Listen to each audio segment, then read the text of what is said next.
नमस्कार साथियों, Krishna classes YouTube channel पर आप सभी साथियों का बहुत बहुत स्वागत है। प्यारे साथियों, यदि आप Rajasthan high court fourth grade exam की तैयारी कर रहे हो तो यह क्लास आपके लिए महत्वपूर्ण रहने वाली है। साथियों, यह class Rajasthan high court exam के परीक्षा पैटर्न पर आधारित एक मॉडल टेस्ट पेपर है, जिसमें सिलेबस पर आधारित राजस्थान जीके एवं सामान्य हिंदी व्याकरण से महत्वपूर्ण संभावित प्रश्न है, जो आने वाली सभी परीक्षाओं जैसे PSI, BSTC, second grade, first grade, LDC आदि के लिहाज से बहुत ही उपयोगी क्लास है साथियों। क्योंकि इस क्लास में उन्हीं टॉपिक से क्वेश्चन है जो लगभग सभी एग्जाम में पूछे जाते हैं। तो बने रहिए साथियों क्लास के एंड तक। साथ ही क्लास को लाइक शेयर करके चैनल को सब्सक्राइबर कर लेना। तो चलिए साथियों शुरू करते हैं क्लास को। राजस्थान में निम्न में से कौन सा त्यौहार श्रावण मास में नहीं आता? राजस्थान का कौन सा त्यौहार है जो श्रावण मास में नहीं आता? रक्षाबंधन, तीज, नागपंचमी, जन्माष्टमी। तो कौन सा त्यौहार है जो राजस्थान में श्रावण मास में नहीं आता? कौन सा हो जाएगा? रक्षाबंधन, तीज और नागपंचमी। ये त्यौहार तो किस मास में आते हैं? श्रावण मास में आते हैं। लेकिन जन्माष्टमी किस में आती है? जन्माष्टमी आती है भाद्र कृष्ण अष्टमी को। कब आती है? कृष्ण जन्माष्टमी भाद्र कृष्ण जन्माष्टमी को। जबकि राधा अष्टमी कब आती है? भाद्र शुक्ल अष्टमी को। कब आती है? भाद्र शुक्ल अष्टमी को कौन सा त्यौहार आता है? राधा अष्टमी। और भाद्र कृष्ण अष्टमी को कृष्ण जन्माष्टमी। क्योंकि कृष्ण कैसे थे? काले श्याम वर्ण। तो कृष्ण जन्माष्टमी कब आती है? भाद्र कृष्ण अष्टमी को। जबकि राधा कैसी थी? गोरी। तो ये त्यौहार कब आएगा? भाद्र शुक्ल अष्टमी को। शुक्ल से गोरी और कृष्ण से काले यानी श्यामवर्ण। इसको याद रखने की ट्रिक है। और रक्षाबंधन का त्यौहार आता है श्रावण पूर्णिमा को। कब आता है? श्रावण पूर्णिमा को। श्रावण पूर्णिमा को कौन सा त्यौहार आता है? रक्षाबंधन। भाई बहन के पवित्र प्रेम और कर्तव्य के प्रतीक के रूप में मनाया जाता है। राखी यानी रक्षा सूत्र, स्नेह, सम्मान, सुरक्षा के अटूट बंधन का उत्सव है। और साथ ही ये जो तीज का त्यौहार है ये कब आता है? राजस्थान में 2 बार आता है। कब आता है? 2 बार। श्रावण शुक्ल तृतीया को छोटी तीज कहाँ पे हो जाएगी? जयपुर। जबकि भाद्र कृष्ण तृतीया को बड़ी तीज बूंदी। सातुड़ी तीज, बड़ी तीज कहाँ पे प्रसिद्ध हो जाएगी? बूंदी। और नाग पंचमी का त्यौहार ये भी एक एग्जाम में बहुत ज़्यादा पूछा जाता है। नाग पंचमी का त्यौहार कब आता है? श्रावण शुक्ल पंचमी को। किसकी पूजा करते हैं? नाग देवता की। ठीक है। नेक्स्ट क्वेश्चन है, जेल में जिंदा जलाए गए क्रांतिकारी नेता या शहीद कौन थे? यानी जेल में जिंदा जलाए गए क्रांतिकारी नेता या शहीद कौन थे? शौकत उस्मानी, सागरमल गोपा, प्रताप सिंह बारठ, अर्जुन लाल शेट्टी। तो कौन से हो जाएंगे? जेल में किसको जिंदा जलाया गया था? वो हो जाएंगे सागरमल गोपा। कौन हो जाएंगे अपने? सागरमल गोपा। इनको 4 अप्रैल 1946 को जेल में मिट्टी का तेल डालकर जला दिया गया था। ठीक है ना। और ये जेल के जो जेलर था उनका क्या नाम था? गुमान सिंह। ठीक है। ये जैसलमेर के क्रांतिकारी नेता थे। और वहाँ के तत्कालीन शासक थे महारावल जवाहर सिंह। और महारावल जवाहर सिंह के अत्याचारों का इन्होंने डटकर विरोध किया था। और इन्हीं विरोध के कारण इनको ऊपर मुकदमा लगाकर जेल में डाल दिया गया था। इसलिए इनकी जेल में जेलर गुमान सिंह ने क्या कर दी थी? 4 अप्रैल 1946 को मिट्टी का तेल डालकर जला दिया गया था। और इनकी मृत्यु के बाद भी इनके ऊपर क्या किया गया था? अत्याचार। जैसे इनकी मृत्यु की जांच के लिए गोपाल स्वरूप पाठक या गोपाल स्वरूप समिति का क्या किया गया था? गठन। उसने इनकी मृत्यु को आत्महत्या का करार दिया था। यानी मरने के बाद भी इनको इंसाफ नहीं मिला था। तो ये कहाँ के शासक थे? जैसलमेर के। और इन्होंने प्रमुख रूप से क्रांतिकारी लेखन कार्य किया था, जो एग्जाम में बार बार पूछे जाता है। इनकी 3-4 किताबें हैं। कौन कौन सी है? एक तो हो जाएगी जैसलमेर का गुंडा राज, आज़ादी के दीवाने, रघुनाथ सिंह का मुकदमा। ये इनकी प्रमुख क्रांतिकारी लेखन है। नेक्स्ट क्वेश्चन है, रचना विधि के आधार पर अरावली पर्वत है। रचना विधि के आधार पर अरावली पर्वत कौन सी श्रेणी की पर्वत है? मोरदार, संचयी, अवरोधी और अवशिष्ट। तो रचना विधि के आधार पर अरावली पर्वतमाला कौन सी हो जाएगी? ये हो जाएगी अपने कौन सी हो जाएगी? मोरदार पर्वत श्रृंखला। कौन सी हो जाएगी? ये ऑप्शन नंबर ए इसका राइट आंसर हो जाएगा। क्यों हो जाएगा? क्योंकि रचना विधि के आधार पर अरावली पर्वतमाला मोरदार पर्वत श्रृंखला में आती है। ठीक है। क्योंकि इसका निर्माण पृथ्वी की आंतरिक शक्तियों के द्वारा चट्टानों में मोड़ यानी वलन पड़ने से हुआ है। हालांकि ये विश्व की सबसे प्राचीनतम वलित, कौन सी? वलित पर्वत श्रृंखलाओं में से एक होने के कारण अब यह कैसी श्रेणी में आती है? अवशिष्ट श्रेणी में। अवशिष्ट पर्वत की श्रेणी में आती है। अवशिष्ट यानी जब इसका निर्माण हुआ था उसके बाद से लेकर अभी तक अपरदन के कारण यानी हवा एवं जल के कारण टूट फूट कर ये किस रूप में रह गई है? अवशिष्ट रूप में। ठीक है, तो यह भी इसकी विशेषता है। अपन को क्वेश्चन में रचना विधि के आधार पर इसकी श्रेणी पूछिए तो कौन सी हो जाएगी? मोरदार। ठीक है, ये किसका भाग थी? गोंडवाना लैंड का। ठीक है ना, पृथ्वी के निर्माण के समय दो भाग हुए थे ना, गोंडवाना लैंड और अंगारा लैंड।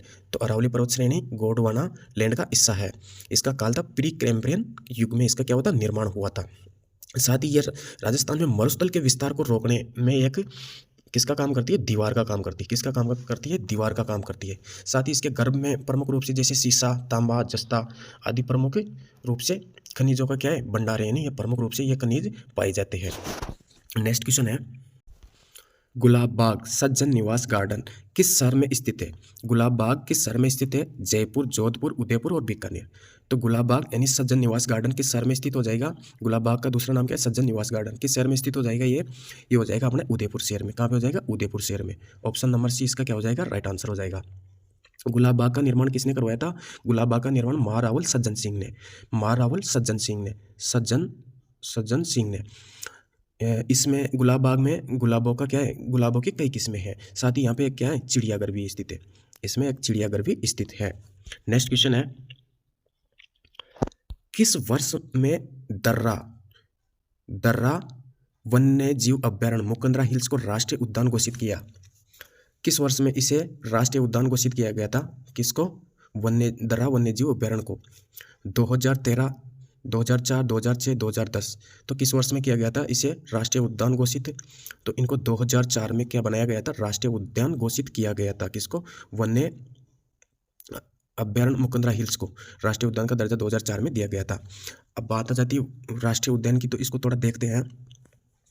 जो ये वन्य जीव अभ्यारण्य है, दर्रा वन्य जीव अभ्यारण्य, इसको 1955 में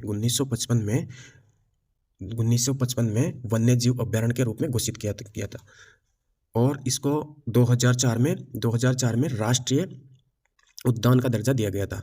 2004 में राष्ट्रीय उद्यान का दर्जा दिया गया। और 2013 के अंदर इसको टाइगर रिजर्व बना दिया गया। क्या बना दिया गया? Tiger reserve. ठीक है, मुकंदरा हिल्स टाइगर रिजर्व बना दिया गया, जो कि राजस्थान का कौन सा था? ये तीसरा था, राजस्थान का तीसरा था। जो ये कितने जिलों में है? 4 जिलों में। 4 जिलों में इसका विस्तार है। 4 जिले कौन कौन से हो गए? एक तो हो गए कोटा, बूंदी, चित्तौड़ और एक हो गया झालावाड़। कौन सा होगा? झालावाड़। हाड़ौती के कितने जिले हैं? कोटा, बूंदी, 12 झालावाड़, जिसमें से 12 जिले में इसका विस्तार नहीं है, बल्कि किस में है? चित्तौड़ जिले में। ठीक है, चित्तौड़ जिलों में। अब इसका विस्तार 4 जिलों में हो गया।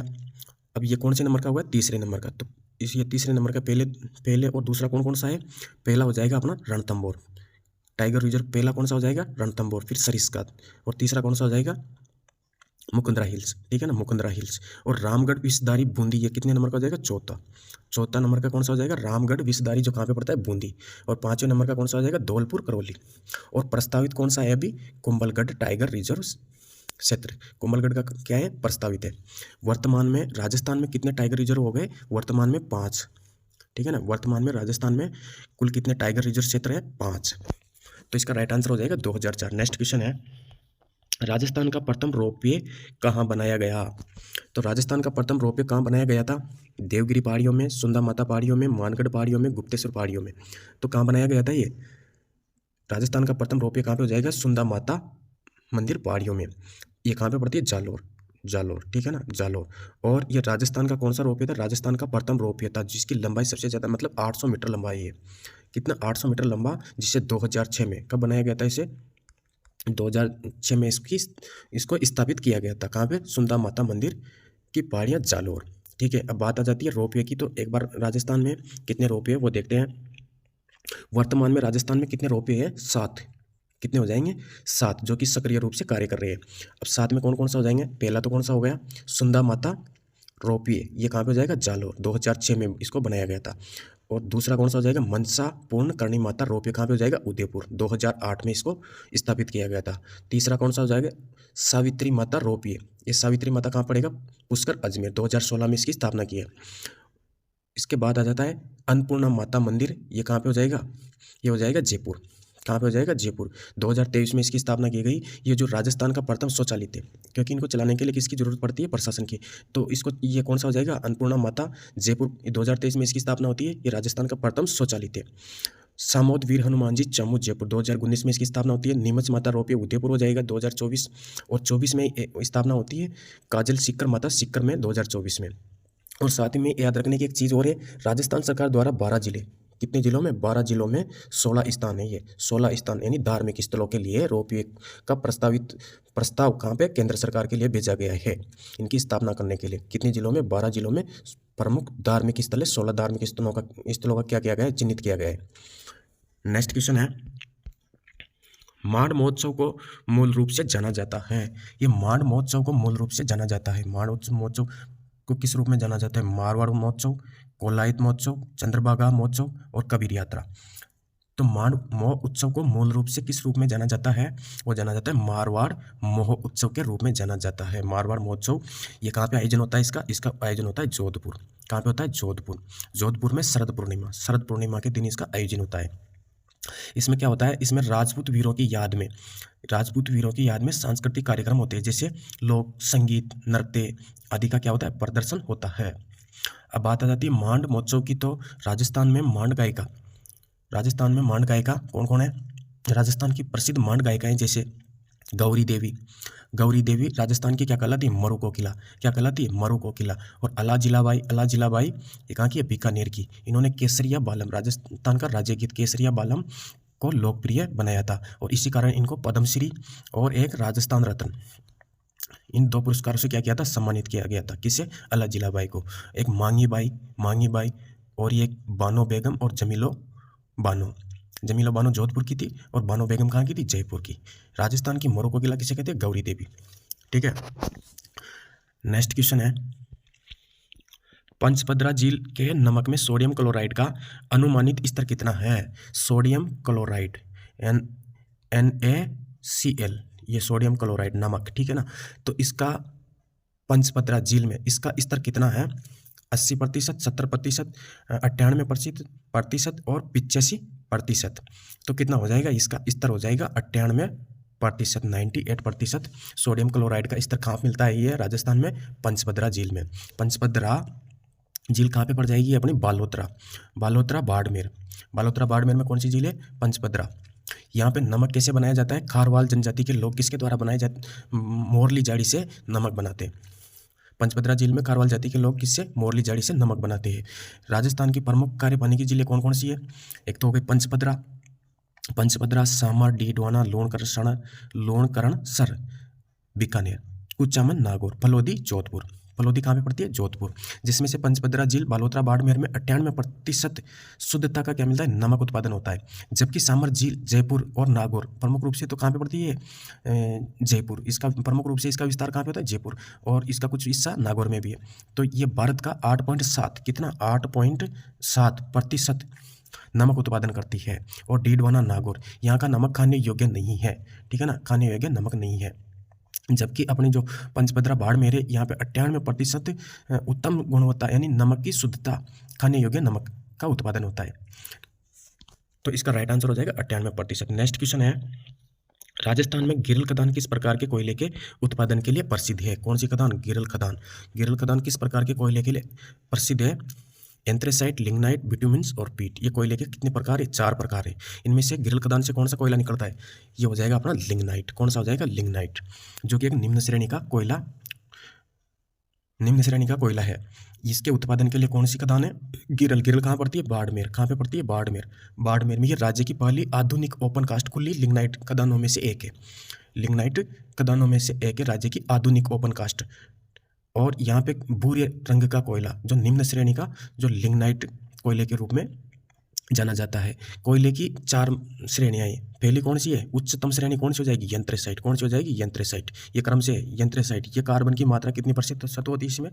97%। और यहाँ पे अधिक ऊर्जा उत्पादन होता है किसमें? यंत्रेसाइट में। और धुआं क्या होता है? कम निकलता है।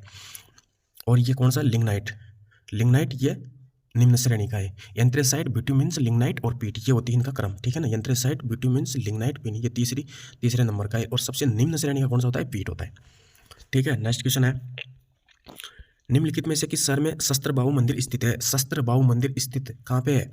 उदयपुर, जोधपुर, बीकानेर और जैसलमेर। तो सहस्त्रबाहु मंदिर कहाँ पे स्थित हो जाएगा? सहस्त्रबाहु मंदिर हो जाएगा अपना नागदा। नागदा कहाँ पड़ेगा? उदयपुर, ऑप्शन नंबर ए। कहाँ पे हो जाएगा? नागदा, उदयपुर। और इस सहस्त्रबाहु मंदिर है, इसे सास बहु, सास और बहु, बहु का मंदिर भी कहते हैं। यह भगवान विष्णु के सहस्त्रबाहु यानी हजार भुजाओं वाले रूप को समर्पित है। कौन सा? सहस्त्रबाहु। और इसका निर्माण निर्माण कौन करवाते हैं? इसका निर्माण करवाते हैं इनका राजा महिपाल, यानी कछवा वंश के राजा महिपाल। महिपाल क्या नाम था इनका? महिपाल। महिपाल द्वारा यह अपनी पत्नी और बहू के लिए करवाया था। इसका निर्माण और कब करवाया था? 11वीं सदी के लगभग, ये 10वीं 11वीं सदी के लगभग इसका निर्माण कछवा वंश के राजा महिपाल अपनी पत्नी और बहू के लिए इसका निर्माण करवाते हैं। और यहाँ पे बहू और सास यानी दो मंदिर है। कितने मंदिर है यहाँ पे? दो मंदिर है। अब दो में एक तो है छोटा और एक बड़ा। तो पत्नी के लिए तो कौन सा हो जाएगा? बड़ा, यानी सास का, ठीक है। और बहू के लिए कौन सा हो जाएगा? छोटा, यानी बहू का। तो ये याद रखना, शस्त्र बहू का मंदिर कहाँ पे हो जाएगा? नागदा, उदयपुर। नेक्स्ट क्वेश्चन है, मीराबाई कौन सी सदी की कवियत्री थी? मीराबाई कौन सी सदी की कवियत्री हो जाएगी? 16वीं सदी, 19वीं सदी, 18वीं सदी और 14वीं सदी। मीराबाई का जन्म कब हुआ था? 1498 में। कब हुआ था? 1498 में। अब 1498 में इनका जन्म होता है, तो ये कौन सी सदी की हो जाएगी?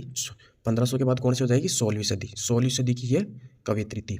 इनका जीवन काल कब रहता है? 1498 के बाद। तो ये 1516 में इनकी शादी होती है। किनसे? मेवाड़ के महाराणा सांगा के पुत्र थे भोजराज। कौन थे? भोजराज। भोजराज इनके क्या थे? पति। और इनके गुरु कौन थे? इनके गुरु हो जाएंगे अपने रैदास। रैदास जिनको रविदास नाम से जाना जाता है। तो मीराबाई 16वीं सदी की कवयित्री थी, जो कृष्ण को अपना क्या मानती थी? पति। और इनकी भक्ति में सगुण निर्गुण का अद्भुत समन्वय मिलता है। किनकी भक्ति में? मीरा की भक्ति में। और मीराबाई प्रमुख रूप से कृष्ण भक्त संत तथा कवयित्री थी, जो इन्होंने हिंदी तथा गुजराती में पदों की रचना की। अब इनके पद कौन कौन से थे? एक तो प्रमुख रूप से जैसे मीराबाई की मलार, गीत गोविंद की टीका, राग सोरठा के पद, नरसिंह जी का मायरा। और इनके प्रमाणिक रूप से पद मीरा की पदावली नाम से मिलते हैं। और पति की जल्दी मृत्यु होने के बाद सांसारिक जीवन को छोड़कर साधु संतों की संगति में श्री कृष्ण की आराधना में अंतिम समय में 1547 लगभग 1547 के आसपास द्वारका गुजरात में श्री कृष्ण की भक्ति करती रही। और अंतिम समय में ये भक्ति के साथ, यानी इनके एक तरह से मृत्यु का साक्ष्य नहीं मिलता, और ऐसा उल्लेख मिलता है कि श्री कृष्ण की मूर्ति में ये क्या हो गई थी? विलीन हो गई थी, यानी समा गई थी। तो इनका लक्ष्य भी यही था, ये श्री कृष्ण को अपना आराध्य पति, सब कुछ अपना श्री कृष्ण को ही मानती थी। तो इनका अंतिम लक्ष्य को ये क्या हो गई थी? प्राप्त हो गई थी। नेक्स्ट क्वेश्चन है, निम्न में से राव छत्रसाल द्वारा केशवराय पाटन में केशवराय का मंदिर निर्मित करवाया। केशव राय का मंदिर निर्मित करवाया कहाँ पे? केशवराय पाटन। ये केशवराय पाटन कहाँ पे पड़ेगी? जोधपुर, बीकानेर, जैसलमेर और बूंदी। तो कहाँ पे पड़ेगी ये केशवराय पाटन? ये पड़ेगी अपने बूंदी। बूंदी में चंबल नदी के किनारे। बूंदी में चंबल नदी के किनारे। केशवराय जी के मंदिर का निर्माण कौन करवाते हैं? बूंदी के शासक थे छत्रसाल। कौन थे? बूंदी के शासक छत्रसाल इसका निर्माण करवाते हैं। कहाँ पे? केशवराय पाटन में, चंबल नदी के तट पर, ठीक है। बूंदी के राजा छत्रसाल। और इसका निर्माण कब करवाते हैं? 1641 ईस्वी के लगभग इसके आसपास इसका निर्माण करवाते हैं। यहाँ भगवान विष्णु की श्वेत पाषाण की मूर्ति है। और यहाँ पे कार्तिक पूर्णिमा को क्या बढ़ता है? मेला बढ़ता है। कार्तिक पूर्णिमा को यहाँ पे प्रसिद्ध मेला बढ़ता है। ये यहाँ का जो मंदिर है, ये अपनी वास्तुकला, पत्थर की बारीक कटाई यानी तक्षण कला के लिए प्रसिद्ध है। तक्षण कला यानी जो कठोर सतह होती है, जैसे पत्थर की लकड़ी की सतह होती है ना, उस पर बारीकी खुदाई करके डिजाइन बनाना, वो क्या कहलाती है? तक्षण कला, ठीक है। तो इसके लिए ये मंदिर क्या है? प्रसिद्ध है। और साथ ही जो यहाँ के भगवान विष्णु की सफेद पाषाण की मूर्ति है, ये किसको समर्पित है? भगवान केशवराय जी यानी विष्णु राय जी को, यानी कुल मिला के श्री कृष्ण भगवान को समर्पित है। नेक्स्ट क्वेश्चन है, किस वर्ष में बास्केटबॉल को राजस्थान का राज्य खेल, कौन सा खेल? बास्केटबॉल को राजस्थान का राज्य खेल घोषित किया था। कौन से सन में किया था ये राज्य खेल? कब बनाया था इसको राजस्थान का राज्य खेल? 1984, 1958, 1948 और 1953। तो कब बनाया था? यह बनाया था इसको 1948 में बास्केटबॉल को राजस्थान का राज्य खेल घोषित किया था। जबकि 1936 से ये किसमें सम्मिलित है? ओलंपिक खेलों में शामिल है। कौन? बास्केटबॉल।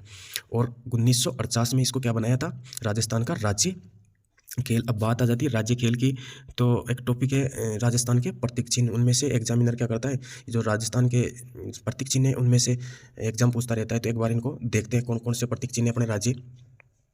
तो राजस्थान का सबसे पहले राज्य वृक्ष कौन सा है, खेजड़ी। खेजड़ी को कब बनाते हैं, 1983 को इसको राज्य वृक्ष घोषित करते हैं। राज्य पशु हो जाएगा चिंकारा और ऊँट। चिंकारा को 1981 और ऊँट को 2014 में राज्य पशु घोषित करते हैं। चिंकारा वन्य श्रेणी का हो जाएगा और ऊँट किसका हो जाएगा, पालतू श्रेणी का। राज्य पक्षी हो जाएगा गोडावण, जो 1981 में घोषित किया था। और राज्य पुष्प हो जाएगा रोहिड़ा, 1983। और नृत्य कौन सा हो जाएगा अपना, राज्य नृत्य घूमर। कौन सा हो जाएगा, घूमर। और गीत कौन सा हो जाएगा, केसरिया बालम आओ नी पधारो मारा देश। और राज्य वाद्य यंत्र कौन सा हो जाएगा, यलगोजा। यलगोजा कब बजते हैं, फाल्गुन महीने में। और शास्त्रीय नृत्य कथक। शास्त्रीय नृत्य कौन सा हो जाएगा, कथक। और राज्य कवि सूर्यमल मिश्रण, जो कहाँ के थे, बूंदी के। याद करो, वीर सच्चाई। वीर सच्चाई किस कब लिखी थी, 1857 की क्रांति को आधार बना के। राजस्थान दिवस 30 मार्च को। राजस्थान दिवस कब मनाया जाता है, 30 मार्च को। राजस्थान स्थापना दिवस कब मनाया जाता है, 30 नवंबर को। राजस्थान स्थापना दिवस कब मनाया जाता है, 1 नवंबर को। राजस्थानी भाषा दिवस 21 फरवरी को, जबकि हिंदी भाषा दिवस 14 सितंबर को। तो ये थे राजस्थान के प्रतीक। नेक्स्ट क्वेश्चन है, इसका राइट आंसर हो जाएगा 1948। 1948। निम्नलिखित में से गलत युग्म को पहचानिए। निम्नलिखित में से गलत युग्म को पहचानिए। बेणेश्वर मेला डूंगरपुर, बादशाह मेला ब्यावर, गोमतेश्वर मेला सिरोही, मरु महोत्सव बाड़मेर। तो मरु महोत्सव बाड़मेर, बेणेश्वर मेला डूंगरपुर, बादशाह मेला ब्यावर, गोमतेश्वर मेला सिरोही और मरु महोत्सव बाड़मेर। मरु महोत्सव बाड़मेर नहीं होगा, साथ ही है। कहाँ पे हो जाएगा, मरु महोत्सव कहाँ हो जाएगा, जैसलमेर। जैसलमेर में कौन सा हो जाएगा, मरु महोत्सव। और बाड़मेर में तो क्या होता है, थार महोत्सव। थार महोत्सव कहाँ पर हो जाएगा, बाड़मेर। इनका आयोजन पर्यटन विभाग, राजस्थान पर्यटन विभाग जनवरी फरवरी माह में इसका आयोजन करते हैं। ठीक है। और बेणेश्वर मेला कहाँ पे हो जाएगा, डूंगरपुर। ये कब होता है इसका आयोजन, ये होता है माघ पूर्णिमा को। माघ पूर्णिमा को सोमवाही जाकम संगम पर माघ पूर्णिमा को कौन सा मेला बढ़ता है, बेणेश्वर मेला। और बादशाह मेला ब्यावर कहाँ पे हो जाएगा, ब्यावर। ब्यावर अजमेर में। होली के दूसरे दिन कब होता है इसका आयोजन, होली के दूसरे दिन। ये किसकी याद में भरा जाता है, ये अकबर के नवरत्नों में से एक नवरत्न थे टोडरमल। टोडरमल को अकबर ने 2.5 दिन के लिए बादशाह बनाया था। 2.5 दिन को बादशाह बनाने की याद में कौन सा मेला बढ़ता है, बादशाह मेला। कहाँ पे, ब्यावर। और गोमतेश्वर सिरोही, गोमतेश्वर सिरोही में अप्रैल माह में यहाँ पे मीणा समाज के बूरिया बाबा को अपना क्या मानते हैं, आराध्य देव। तो यहाँ पे गोमतेश्वर का मेला लगता है। जबकि गोमतेश्वर महादेव का मेला कहाँ पे लगता है, प्रतापगढ़। कहाँ पे लगता है, प्रतापगढ़। प्रतापगढ़ में वैशाख पूर्णिमा को बढ़ता है, जिसे आदिवासियों का हरिद्वार और वागड़ का हरिद्वार कहते हैं। ठीक है। गोमतेश्वर महादेव का मेला तो कहाँ लगता है, प्रतापगढ़। जबकि गोमतेश्वर सिरोही में किसका मेला लगता है, बूरिया बाबा का। नेक्स्ट क्वेश्चन है, कौन से महीने में तीज का त्यौहार मनाया जाता है। तो राजस्थान में तीज का त्यौहार 2 बार मनाया जाता है। एक तो मनाया जाता है श्रावण मास और एक भाद्र मास। यहाँ भाद्र है नहीं, तो श्रावण मास में तो कौन सी छोटी तीज कहाँ की, जयपुर की। और भाद्र कृष्ण तृतीया को कौन सी, बूंदी की तीज, बड़ी तीज। और श्रावण शुक्ल तृतीया को जयपुर की छोटी तीज प्रसिद्ध है। नेक्स्ट क्वेश्चन है, स्वतंत्रता संग्राम के लिए सबसे कम आयु में शहीद थे। यानी स्वतंत्रता संग्राम के लिए सबसे कम आयु के शहीद कौन थे। साथियों यहाँ पे बात भारत के स्तर की जा रही है, तो कौन सा हो जाएगा, सुखदेव, अशफाक उल्ला खान, खुद्दीराम बोस, हेमू कालाणी। तो कौन हो जाएंगे, सबसे कम आयु के शहीद कौन थे, वो हो जाएंगे अपने खुद्दीराम बोस। खुद्दीराम बोस को 18 वर्ष की आयु में 18 वर्ष की आयु में फांसी दी गई थी, जो कि सबसे कम उम्र के क्या थे, शहीद थे। जबकि हेमू कालाणी कितने वर्ष की उम्र में शहीद हुए थे, ये हुए थे 19 वर्ष की उम्र में। 19 वर्ष की उम्र में इनको फांसी दी गई थी। जबकि भगत सिंह सुखदेव और राजगुरु को 23 से 24 की उम्र में फांसी दी गई थी लाहौर जेल में। और कब दी गई थी, ये दी गई थी इनको 1931 में। 1931 में भगत सिंह सुखदेव राजगुरु को लाहौर की जेल में फांसी दी गई थी। तब इनकी उम्र कितनी थी, 23-24 साल के थे ये। ठीक है। लेकिन सबसे कम उम्र का पूछा है तो यहाँ पे खुद्दीराम बोस हो जाएगा 18 वर्ष की। ठीक है। अब जब सबसे कम उम्र की बात की जाए यहाँ पे राजस्थान की बात की जाए, तो राजस्थान में अमरचंद भाटिया को नीम के पेड़ पर फांसी दी गई थी साथियों, 1958 की, यानी क्रांति के समय ये राजस्थान के प्रथम शहीद थे साथियों। ये कौन से थे, प्रथम शहीद थे ये प्रथम शहीद थे। जबकि सबसे कम उम्र की बात की जाए तो राजस्थान में 22-23 साल की उम्र में प्रताप सिंह बारठ को बरेली जेल में ये क्या हो गए थे, शहीद हो गए थे। ठीक है। तो राजस्थान में सबसे कम आयु के शहीद कौन हो जाएंगे, बरेली जेल में शहीद कौन हुए थे, प्रताप सिंह बारठ। तब इनकी उम्र 22-23 साल थी। ठीक है। अमरचंद भाटिया ये प्रथम शहीद थे साथियों 1857 की क्रांति, यानी 1858 में इनको फांसी दी गई थी। नेक्स्ट क्वेश्चन है, राजस्थान के जिले जहां से कर्क रेखा गुजरती है, राजस्थान के कौन से जिले हैं जहां से कर्क रेखा गुजरती है? कर्क रेखा 23 डिग्री उत्तरी अक्षांश इसका विस्तार होता है, जो कि कहाँ से गुजरती है? राजस्थान के कितने जिलों से गुजरती है? दो जिले कौन कौन से हो जाएंगे? जैसलमेर जोधपुर, जालोर बाड़मेर, जोधपुर भरतपुर और बांसवाड़ा डूंगरपुर। बांसवाड़ा डूंगरपुर से गुजरेगी है, बांसवाड़ा डूंगरपुर से कर्क रेखा गुजरती है। और राजस्थान में इसकी लंबाई कितनी हो जाएगी? कुल लंबाई इसकी कितनी हो जाएगी? 26 या 35, ठीक है ना, 26 या 35 दोनों में से एक ही मिलेगी अपन को एग्जाम में, 26 या 35। और ये माही नदी को कितनी बार काटती है? माही नदी को कर्क रेखा 2 बार काटती है। कितनी बार काटती है? 2 बार काटती है। और बात की जाए भारत की, तो भारत के कितने राज्यों से होकर गुजरती है? ये 8 राज्यों से होकर गुजरती है। 8 राज्यों से होकर ये कर्क रेखा भारत में गुजरती है, जबकि राजस्थान के कितने जिलों से गुजरती है? 2 जिलों से। नेक्स्ट क्वेश्चन है, नृत्य की किस शैली से दयाराम संबंधित था? दयाराम किस नृत्य की शैली से संबंधित था? भवाई, गरबा, गेर और घूमर। तो कौन सी शैली हो जाएगी? किस शैली से संबंधित है? दयाराम किस शैली से संबंधित है? भवाई। कौन सी शैली थे? भवाई। ये दक्षिणी क्षेत्र यानी दक्षिणी राजस्थान का ये क्या है? व्यावसायिक लोक नृत्य है। यानी दयाराम, रूप सिंह शेखावत और तारा शर्मा 4 कलाकार कौन सी शैली से संबंधित है? भवाई नृत्य शैली से। दयाराम, रूप सिंह और शेखावत और तारा शर्मा। दयाराम, रूप सिंह शेखावत और तारा शर्मा भवाई नृत्य शैली से संबंधित हो जाएंगे। ये इसके प्रमुख कलाकार थे। नेक्स्ट क्वेश्चन है, बूढ़ी तीज मनाई जाती है। बूढ़ी तीज, बूंदी की तीज, भाद्र कृष्ण तृतीया।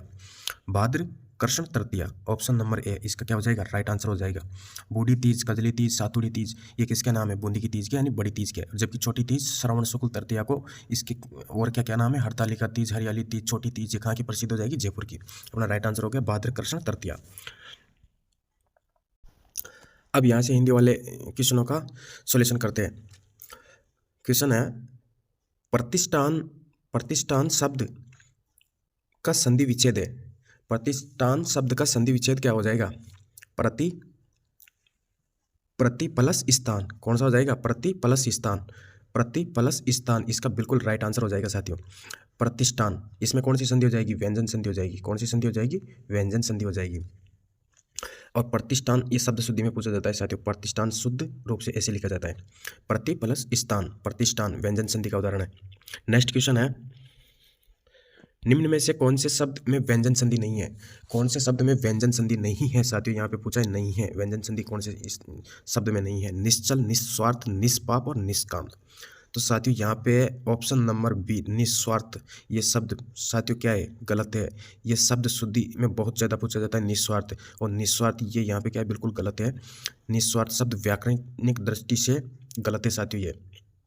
बाकी निश्चल, निस्वार्थ, निष्पाप, निष्काम, नि प्लस स्वार्थ क्या हो जाएगा? निस्वार्थ, बिना स्वार्थ के। निस्वार्थ, नि प्लस स्वार्थ, ये इसका संधि विच्छेद हो जाएगा। और निस्वार्थ को नि हलंत के साथ नि प्लस स्वार्थ, ये इसका शुद्ध रूप है साथियों। निस्वार्थ यानी बिना स्वार्थ के। तो इसका right answer option number B हो जाएगा। और निश्चल का क्या बनेगा? नि प्लस चल, निश्चल, और नि प्लस पाप, निष्पाप, और निह प्लस काम, निष्काम। ये विसर्ग संधि के उदाहरण है। 1 2 3 ये तीनों विसर्ग संधि के उदाहरण है। विसर्ग के स्थान पर स हो जाते हैं साथियों यहाँ पे, ठीक है। तो इसका राइट आंसर हो जाएगा option number B. Next question है, निम्नलिखित में विकल्पों में से कौन सा असंगत है? निम्नलिखित विकल्पों में से कौन सा असंगत है? अंतर चेतना, अंतश्चेतना, अंतः चेतना और अंतोह प्लस चेतना। तो साथियों यहाँ पे अंतोह प्लस चेतना है ना, ये गलत हो जाएगा, अपना असंगत हो जाएगा। अंतोह प्लस चेतना ये नहीं होता साथियों। जबकि अंतर प्लस चेतना क्या बन जाएगा? अंतः प्लस चेतना क्या बन जाएगा? अंतः चेतना। अंतश्चेतना, अंतश्चेतना का मतलब होता है आंतरिक, हमारे भीतर की गहराई में स्थित चेतना, यानी आंतरिक बोध, ठीक है। इसका अर्थ होता है आंतरिक बोध या हमारे भीतर की गहराई में स्थित चेतना, ठीक है, अंतश्चेतना। और अंतश्चेतना को 2 रूप में लिख सकते हैं। एक तो अंतश्चेतना ये भी सही है, और अंत प्लस चेतना ये भी सही है। इसमें कौन सी संधि हो जाएगी? विसर्ग संधि हो जाएगी साथियों, यहाँ पे विसर्ग संधि, ठीक है। च के का क्या हो जाता है? यहाँ पर स हो जाता है। विसर्ग के बाद यदि छ हो तो विसर्ग का क्या हो जाएगा? स हो जाएगा। तो यहाँ पे अपना राइट आंसर क्या हो जाएगा? अंतो प्लस चेतना, ये नहीं होता। इसका क्या हो जाएगा? अंतःहर प्लस चेतना। नेक्स्ट क्वेश्चन है, नेत्रहीन शब्द में कौन सा समास है? नेत्रहीन का सामासिक पद क्या होगा? नेत्रहीन का सामासिक पद क्या हो जाएगा? नेत्र से हीन, नेत्र से हीन। तो से विभक्ति का यहाँ पे क्या हो जाएगा? लोप हो जाएगा। तो ये किस में चला जाएगा? अपादान, अपादान तत्पुरुष समास में किस में चला जाएगा? अपादान। से विभक्ति का क्या हो रहा है? यहाँ पे लोप हो रहा है, यानी नेत्रों से हीन, यानी अलग होने के अर्थ में नेत्रों से हीन।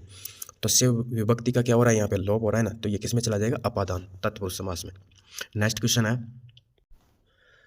दुख का सागर, दुख का सागर का सामासिक पद होगा। दुख का सागर का सामासिक पद क्या होगा? दुखमय सागर, दुख सागर, दुख सागर, इनमें से कोई नहीं। तो इसका राइट आंसर क्या हो जाएगा? दुख सागर। ऑप्शन नंबर बी इसका बिल्कुल राइट आंसर हो जाएगा साथियों। यहाँ दुख का सागर, दुख का, यहाँ पे का विभक्ति का क्या हो रहा है? यहाँ पे का विभक्ति का क्या हो रहा है? लोप हो रहा है, लोप हो रहा है ना। तो का विभक्ति किसका है? संबंधित तत्पुरुष। इसमें कौन सा समास हो जाएगा? संबंधित तत्पुरुष समास का उदाहरण है। दुख सागर का क्या हो जाएगा? दुख का सागर। दुख सागर का समास विग्रह क्या हो जाएगा? दुख का सागर। संबंधित तत्पुरुष समास का उदाहरण हो जाएगा ये। नेक्स्ट क्वेश्चन है, निम्नलिखित में से कौन सा शब्द उपसर्ग रहित है साथियों? यहाँ पे उपसर्ग रहित पूछा है साथियों। कौन से शब्द में उपसर्ग नहीं लगा हुआ है? निपात, तपाक, आमुख और उद्यम। तो कौन से शब्द में यहाँ पे उपसर्ग नहीं लगा हुआ है? तो यहाँ पे जो शब्द दे रखा है तपाक, ये तपाक शब्द है, ये उपसर्ग से रहित है। ये तपाक मूल रूप से उर्दू शब्द है साथियों। ये किसका? उर्दू शब्द है, उर्दू शब्द है। और इसका अर्थ होता है, तपाक का मतलब उत्साह, जोश, तत्परता, ठीक है ना। उत्साह, जोश, तत्परता के लिए तपाक शब्द का प्रयोग किया जा सकता है। ये मतलब मूल रूप से मूल शब्द है, यहाँ पे इसमें कोई भी उपसर्ग का प्रयोग नहीं हुआ है। जबकि निपात में नि प्लस पात, निपात, ये क्या है? अव्यय, यानी बलदायक शब्द, अव्यय का प्रयोग, अव्यय के रूप में प्रयोग होता है। और आमुख, आमुख का आ प्लस मुख, आमुख, यानी लेख को एक तरह से प्रारंभ करते हैं ना, या शुरुआती भाग, उसको क्या बोलते हैं? आमुख। और उत प्लस यम, उद्यम, व्यवसाय, मेहनत, परिश्रम, ठीक है। तो इनमें क्या है? प्रत्यय, लेकिन तपाक में प्रत्यय नहीं है।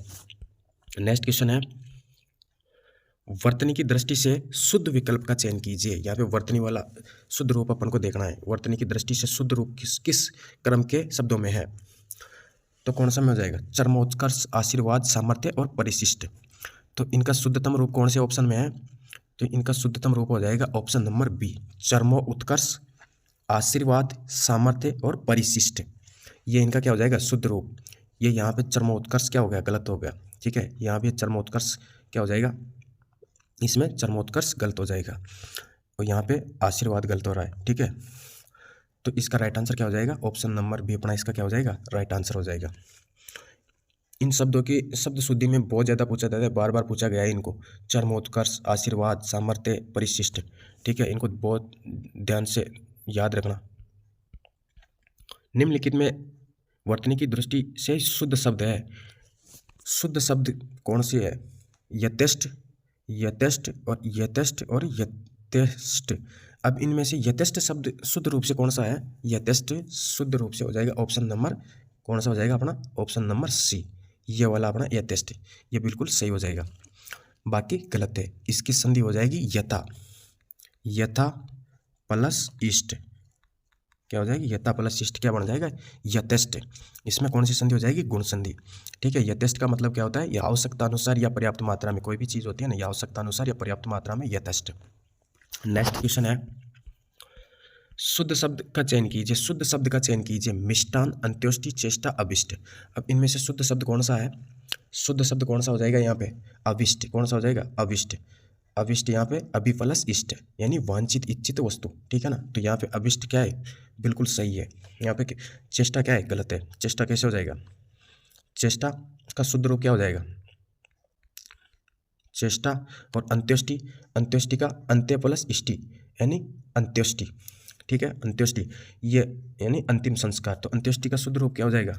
अंत्यो, अंत्यो प्लस इष्टि का क्या बन जाएगा? अंत्योष्टि, ठीक है। अंत्योष्टि। और यहाँ पे मिष्टान कैसे आ जाएगा? मिष्टान, मिष्टान में ट का क्या हो जाएगा? ये टर, ये जो टाइल आ रहे हैं ये गलत है। यहाँ पे क्या आ जाएगा? मिष्टान। मिष्टान कैसे लिखा जाता है? मिष्टान, मिष्ट, मिष्ट प्लस अन, मीठा भोजन के लिए उपयोग होता है ना, मिष्टान। तो मिष्टान, ये मिष्टान शुद्ध रूप से लिखा जाएगा। तो यहाँ पे शुद्ध रूप कौन सा हो जाएगा? मिष्टान। अंत्योष्टि, चेष्टा ये गलत है, लेकिन अभिष्ट क्या है? बिल्कुल सही है। रॉयल्टी का पारिभाषिक अर्थ है। रॉयल्टी का पारिभाषिक अर्थ क्या हो जाएगा? नियमानुसार, अधिकार शुल्क, प्रतिवेदन, नामावली। तो क्या हो जाएगा, रॉयल्टी का पारिभाषिक क्या हो जाएगा, रॉयल्टी किन से ली जाती है, रॉयल्टी कौन लेता है, स्वामी। तो इसका क्या हो जाएगा, अधिकार शुल्क या स्वामित्व शुल्क या राजस्व, ठीक है ना। रॉयल्टी किन से ली जाती है, सरकार द्वारा, जनता से या स्वामी द्वारा उपयोगकर्ता से। तो इसका क्या हो जाएगा यहाँ पे बिल्कुल अधिकार शुल्क, option number B. Next question है,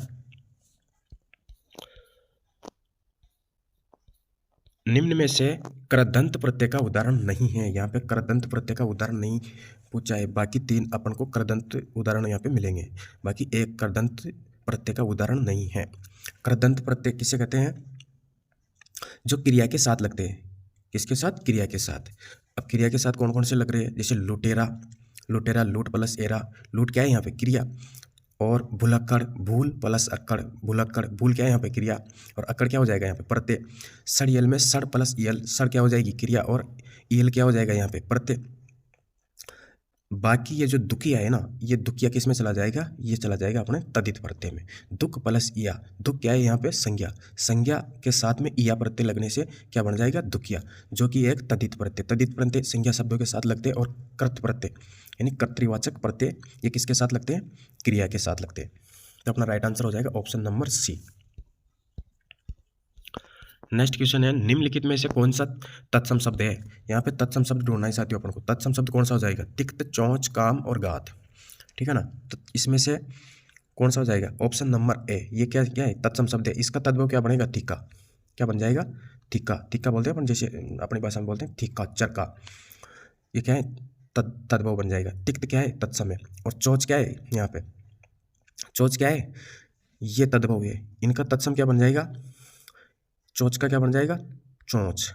चोंच का क्या बन जाएगा, चंचू, चंचू। और गात्र का गात, गात्र का क्या बन जाएगा, गात। और काम का क्रम, ठीक है, काम का क्रम।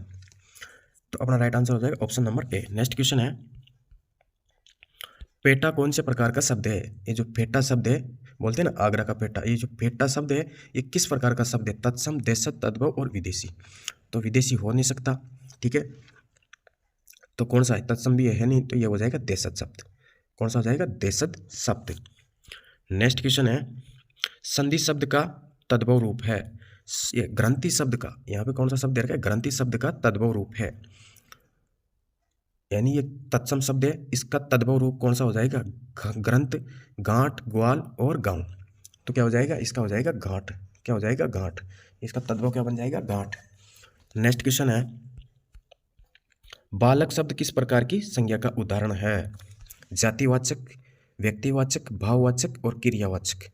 क्रियावाचक कोई संज्ञा होती नहीं है। जातिवाचक, व्यक्तिवाचक और भाववाचक। हिंदी में संज्ञा कितनी प्रकार की होती है, 3 प्रकार की। तो यहाँ पे कौन सी संज्ञा का हो जाएगा, ये जातिवाचक का। क्यों हो जाएगा, क्योंकि बालक, बालक जाति यानी पूरे बालक वर्ग की समूह का क्या करवा रहा है, बोध करवा रहा है। यहाँ पे किसका, पूरे बालक वर्ग का बोध करवा रहा है। तो ये किसमें चला जाएगा, जातिवाचक में। नेक्स्ट क्वेश्चन है, ओन, लकड़ी, स्टील शब्द किस प्रकार की संज्ञा का उदाहरण है। ओन, लकड़ी, स्टील किस प्रकार की संज्ञा का उदाहरण हो जाएंगे, जातिवाचक, व्यक्तिवाचक, भाववाचक, क्रियावाचक। तो किस प्रकार की, किस संज्ञा के उदाहरण हो जाएंगे ये, जातिवाचक, जातिवाचक संज्ञा के। किस संज्ञा के हो जाएंगे, जातिवाचक संज्ञा के। क्यों हो जाएंगे, क्योंकि हिंदी में संज्ञा कितने प्रकार की होती है, हिंदी में संज्ञा 3 प्रकार की होती है, जातिवाचक, भाववाचक और व्यक्तिवाचक। और अंग्रेजी में संधि ये संज्ञा कितने प्रकार की होती है, 5 प्रकार की। कौन कौन सी, व्यक्तिवाचक, जातिवाचक, द्रव्यवाचक और समूहवाचक। जो अंग्रेजी की द्रव्यवाचक और समूहवाचक जो संज्ञा होती है ना, वो हिंदी में किस में जाती है, जातिवाचक में, ठीक है ना, जातिवाचक में। और ये जातिवाचक में हिंदी के अंदर द्रव्यवाचक और समूहवाचक, इन दोनों को जातिवाचक में गिना जाता है। अब ये जो कौन सी संज्ञा है, ये द्रव्यवाचक है, ऊन, लकड़ी, स्टील, ठीक है ना। अब ये द्रव्यवाचक संज्ञा है, मतलब द्रव्यवाचक संज्ञा में पदार्थ के क्या आते हैं, तीनों अवस्था होती है। तीनों अवस्था कौन कौन सी, ठोस, द्रव, गैस का बोध करवाया जाता है किसमें, द्रव्यवाचक में। अब द्रव्यवाचक हिंदी में किसमें गिनी जाती है, जातिवाचक में। और जातिवाचक सदैव एक वचन में प्रयोग की जाती है, यानी इनको गिना नहीं जाता, सिर्फ क्या किया जाता है, मापा या तोला जा सकता है, यानी इनका मात्रा का बोध होता है, जैसे सोना, चांदी, तांबा, दूध, रक्त, पानी। तो अपना इसका राइट आंसर क्या हो जाएगा, जातिवाचक, option number A. Next question है, हम सबकी प्रार्थनाएं बेकार नहीं जाएगी वाक्य में रेखांकित शब्द कौन सी संज्ञा का है। रेखांकित शब्द क्या है यहाँ पे, प्रार्थनाएं। अभी इसकी संज्ञा क्या हो जाएगी, जातिवाचक, व्यक्तिवाचक, भाववाचक या इनमें से कोई नहीं। तो किसकी हो जाएगी, प्रार्थनाएं, ये हो जाएगी अपने भाववाचक। प्रार्थनाएं शब्द क्या है, भाववाचक, ठीक है, भाववाचक। नेक्स्ट क्वेश्चन है, निम्नलिखित शब्दों में से क्रिया विशेषण का उदाहरण नहीं है। यहाँ पे किसका पूछा है, क्रिया विशेषण का उदाहरण पूछा है। तो कौन सा नहीं है, जल्दी जल्दी, तेजी से, धीरे धीरे और। तो यहाँ पे क्रिया विशेषण का उदाहरण कौन सा नहीं हो जाएगा, ये यहाँ पे और शब्द क्रिया विशेषण का उदाहरण नहीं है, बल्कि ये किसका उदाहरण है, ये और शब्द एक समुच्चय बोधक अव्यय है, जो क्या करता है, दो शब्दों या दो वाक्य को क्या करता है, जोड़ता है, समुच्चय बोधक का उदाहरण है। जबकि जल्दी जल्दी, तेजी से और धीरे धीरे, ये तीनों के तीनों किसके हैं, ये रीतिवाचक क्रिया विशेषण है, क्योंकि यहाँ पे क्रिया के होने का क्या बताया जा रहा है, तरीका बताया जा रहा है। यानी तरीका बताया जाए तो कौन सी रीति से कार्य हो रहा है, यानी धीरे धीरे हो रहा है, तेजी से हो रहा है या जल्दी जल्दी हो रहा है। तो यहाँ पे कौन सा हो जाएंगे, रीतिवाचक क्रिया विशेषण, ठीक है। नेक्स्ट क्वेश्चन है, निम्न में से कारक का भेद नहीं है। निम्न में से कारक का भेद नहीं है। अब यहाँ पे कारक का भेद कौन से नहीं, हिंदी में कारक कितने प्रकार के होते हैं, 8 प्रकार के। कौन कौन से, कर्ता ने कर्म को करण से संप्रदान के लिए अपादान से अलग, संबंध काके की और अधिकरण में पे पर आधार होता है, और संबोधन, किसी को संबोधन करना है, राम है, ऐसे, ठीक है, संबोधन शब्द आएंगे। तो यहाँ पे अपन को परिणाम, ये जो परिणाम शब्द दे रखा है, ये कारक नहीं है, बल्कि कर्ता, अधिकरण, संबंध क्या हो जाएंगे, कारक हो जाएंगे। परिणाम तो क्या हो जाएगा, परिणाम क्या है, ये एक विशेषण शब्द है। विशेषण शब्द है, क्या है, विशेषण शब्द है। हिंदी में विशेषण कितने प्रकार के होते हैं, 4 प्रकार के। 4 प्रकार के कौन कौन से हैं, गुणवाचक, संख्यावाचक, परिणामवाचक और सार्वनामिक, ठीक है ना। अब इनमें भी फिर इनके भाग हो जाते हैं, निश्चित, अनिश्चित, परिणाम में अनिश्चित और निश्चित, ठीक है ना। तो ये किसका उदाहरण हो जाएगा, विशेषण का। नेक्स्ट क्वेश्चन है, निम्नलिखित में से कौन सा भेद नहीं है। निम्नलिखित में से कारक का भेद नहीं है, कर्म, करण, संप्रदान और सार्वनामिक। अब सार्वनामिक अपन ने भी जस्ट क्वेश्चन में देखा था, सार्वनामिक क्या है, यहाँ पे ये एक विशेषण का प्रकार है, जो विशेषण का प्रकार है, जो क्या करता है, संज्ञा शब्दों से पहले आकर उसकी क्या बताता है, विशेषता बताता है, उसको क्या कहते हैं, सार्वनामिक विशेषण। जैसे यह लड़का, यह लड़का, लड़का, ठीक है, वह घर। तो यहाँ पे यह वह क्या है, सार्वनामिक विशेषण है। लड़का क्या है, संज्ञा, घर क्या है, संज्ञा। तो यहाँ पे संज्ञा के पहले प्रयोग होता है इनका, यानी संज्ञा से पहले आकर लड़का और घर की क्या बता रहा है, विशेषता बता रहा है। तो सार्वनामिक विशेषण, ये कारक का भेद नहीं है। और नेक्स्ट क्वेश्चन है, सुनीता भोजन बना रही थी, वाक्य कौन से भूतकाल का है। सुनीता भोजन बना रही थी यानी ये तो पक्का है कि भूतकाल का है, लेकिन भूतकाल में कौन से भूतकाल का है, पूर्ण भूतकाल, संदिग्ध भूतकाल, अपूर्ण भूतकाल, संभाव्य भविष्य भूतकाल। तो संभाव्य भविष्य भूतकाल तो होगा नहीं, तो कौन सा हो जाएगा, यहाँ पे बना रही थी यानी काम उसका अभी जारी है, क्रिया जारी है, यानी काम पूरा नहीं हुआ। तो पूरा नहीं हुआ तो कौन सा हो जाएगा, अपूर्ण। अपूर्ण भूतकाल का ये उदाहरण हो जाएगा, ठीक है। क्रिया यहाँ पे क्या है, अभी अपूर्ण है। नेक्स्ट क्वेश्चन है, राम खाना खा चुका था तथा गोविंद फट रहा था, वाक्य कौन कौन से काल के हैं।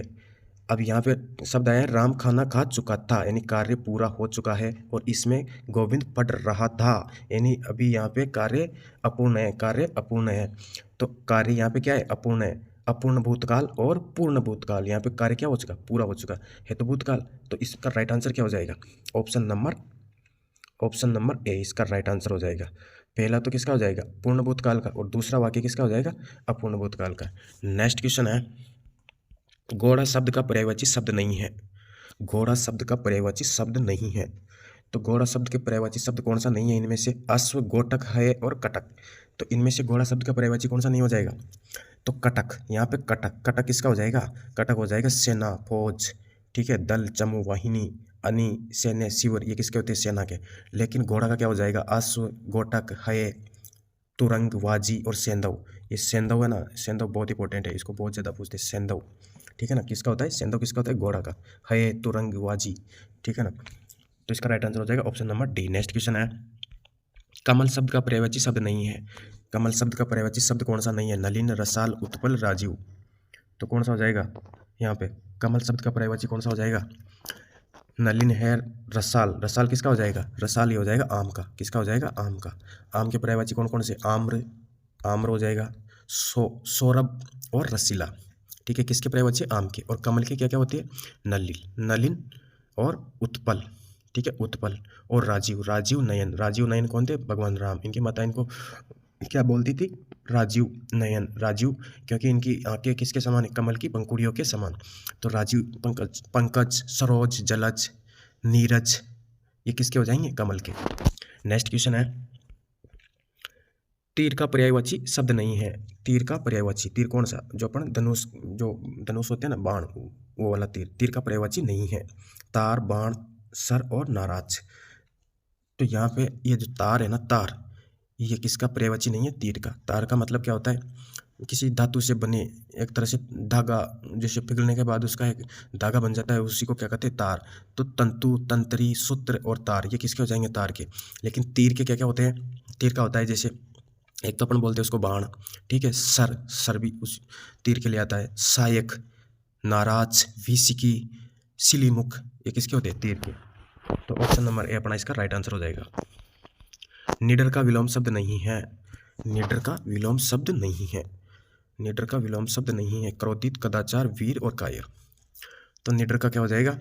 निडर यानी भय से रहित। निडर मतलब भय से रहित यानी वीर। अब वीर का क्या होना चाहिए? वीर का डरपोक, भयभीत और कायर। कायर। तो निडर, इसका विलोमार्थक शब्द नहीं है। तो यहाँ पे क्या होना चाहिए? यहाँ पे निडर का विलोम शब्द है। यहाँ पे नई शब्द को हटाना पड़ेगा। शब्द है, कौन सा हो जाएगा? कायर। यहाँ पे मिसप्रिंट है, कायर। निडर का विलोम शब्द क्या हो जाएगा? कायर। नेक्स्ट क्वेश्चन है, शासक का विलोमार्थक शब्द नहीं है।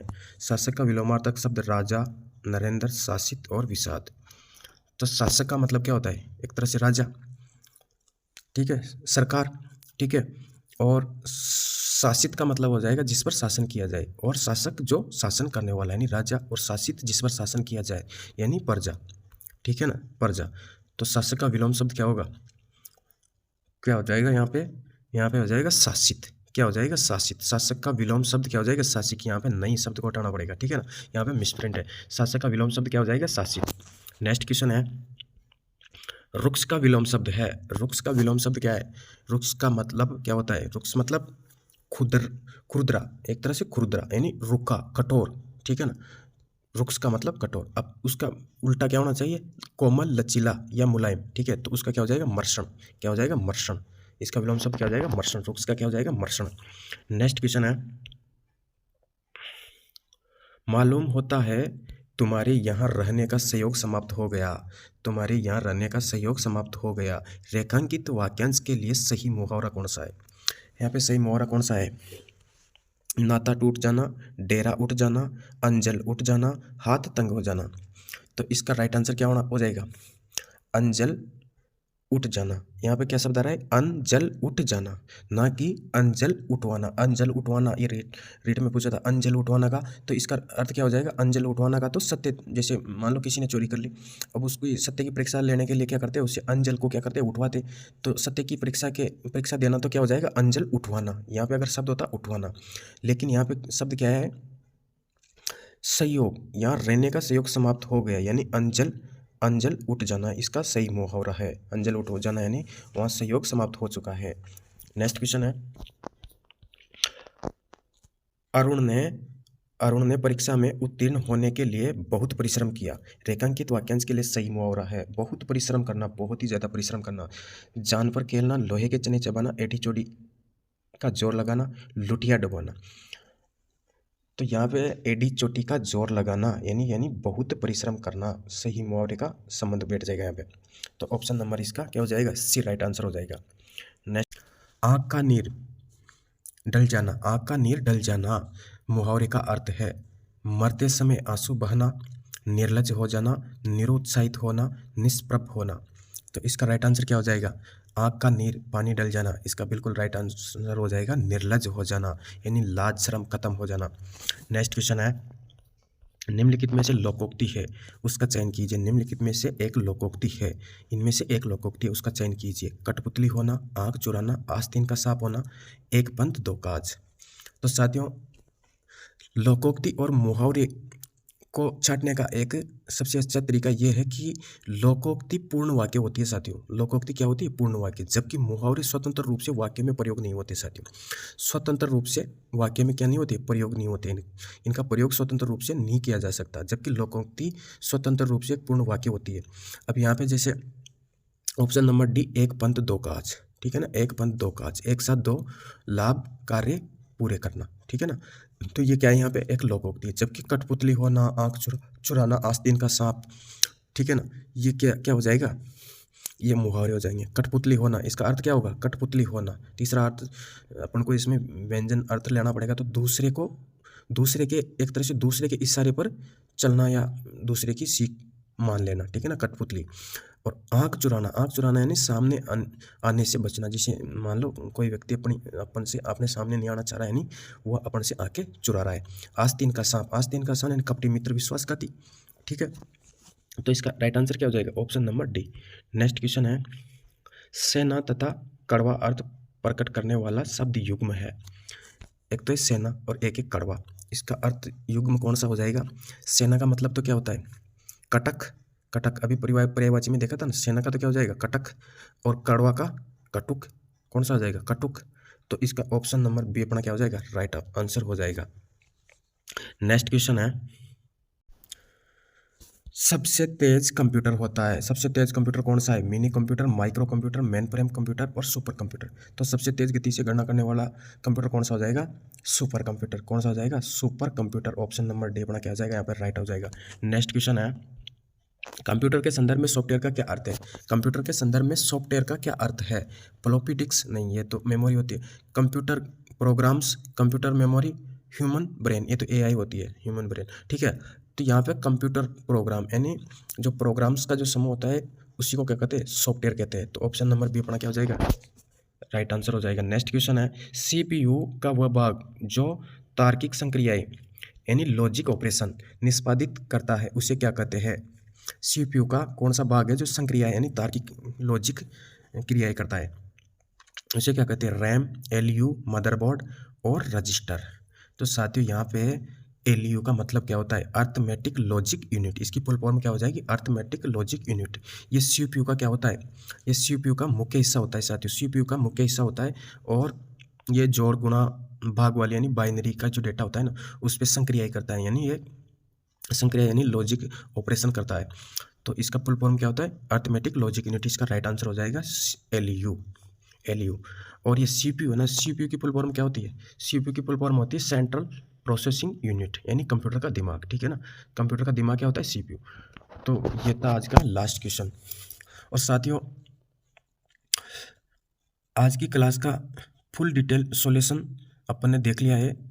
और साथियों हाल ही में जो रीट का एग्ज़ाम हुआ है उसको देखते हुए आने वाले एग्ज़ाम का अनुमान भी एक अच्छे स्तर से लगाया जा सकता है। इसलिए अभी समय है अपनी तैयारी को मजबूती देने के लिए यानी मजबूत करने के लिए निरंतर पढ़ाई की ज़रूरत है साथियों, और निरंतर पढ़ाई करते रहो। आई होप आपको ये क्लास बहुत अच्छे से समझ में आई होगी। साथ ही यदि ये क्लास आपको अच्छी लगी हो तो लाइक शेयर करके चैनल को जरूर सब्सक्राइब कर लेना। मिलते हैं साथियों फिर से एक नई क्लास के साथ। Thank you so much.